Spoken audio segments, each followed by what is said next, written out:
Hi everybody, my name is Melissa Warren and I am here today to talk to y'all about higher education. I'm going to be focusing on student diversity as well as the demographics of the student populations of yesterday as well as today. I will be going as far back as the colonial era and I'll be talking about current students as well. So let's go ahead and start with the colonial era. Back then there weren't very many students of different races. It was mainly focused on Caucasian males, in fact. There were school presidents who would try to find the Native American chiefs, and they would go and speak to them and start what were considered Indian schools or grammar schools. Not only that, but there was also an issue of the American diseases.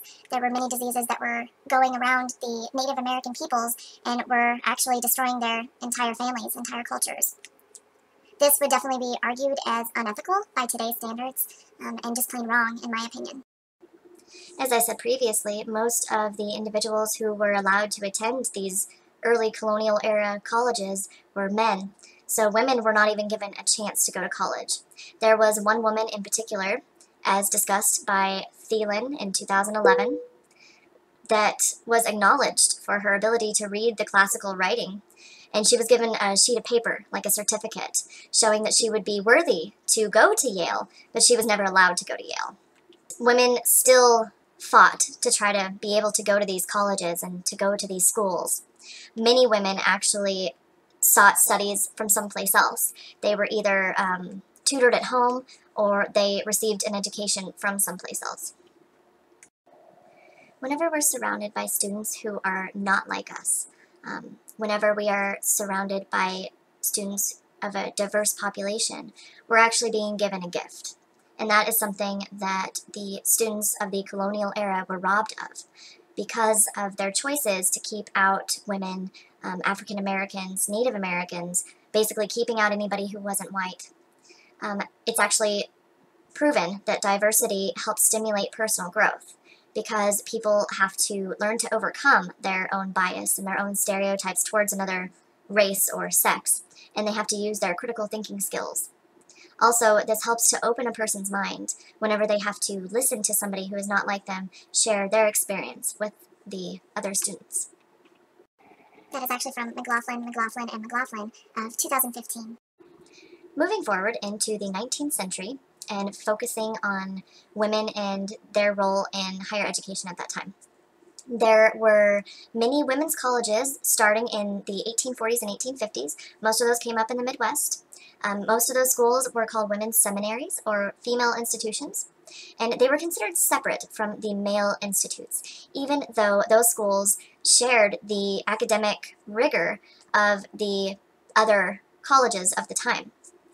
These women were gaining degrees and actually using them by the late 1800s, which was a huge move forward in diversity of the time. And when I say these women were using their degrees, I'm not kidding.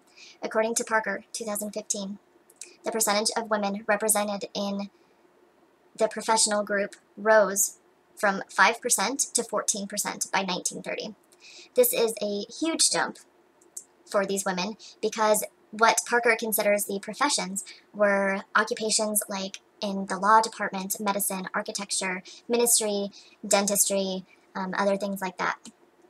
So this was a huge jump for women in such a short period of time. If you think about it, it was only about 100 years, and they had already made so much headway. So this was a really magical time to be a woman, I would imagine. Even though these women were making these huge strides forward, there were still many families in the South especially who wanted to remind their daughters and their wives where their place truly was. So there were families in the South who had money, and they would invest their money in these institutes that would show their daughters how to be a good mother, how to be a good hostess, how important housework was, things like that. While they also discussed the academic work, that was not the focus. So even though all of these strides were being made forward, there was still a lot of resistance in that time period. By the 1900s, there was supposed movement forward for African Americans and helping them get into college, but that was just not the case. These colleges for African Americans did not even teach at the college level. And many of these colleges focused on specific jobs like agriculture or industry, therefore pushing those individuals to go into that profession instead of seeking their own way and seeking their own career as many other white students were allowed to do. The growth of the female population in higher education only continued until by 1940, women made up about 40% of the undergraduate population. This is a huge deal and very important for our history because, as we all know, our history greatly affects our present. So there were individuals who were not happy about this growth.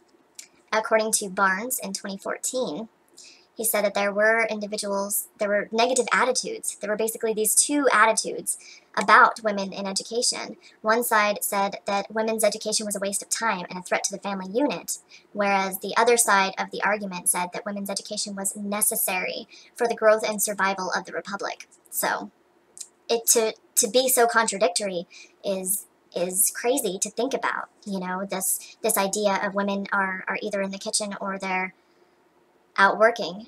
Why can't we do both? And I think we see that more today in women who are seeking their college education. They're more into doing both. You know, especially I can speak for myself. I'm a college student, I work from home, and I definitely cook dinner every single night for my husband, and I wouldn't have it any other way. I like that Fred Booning, in his video from 2008, talks about how it's important to have this diversity and how diverse our student population of today really is. It's amazing to look back in our history and see how it started off as very strict and very white to how it is today.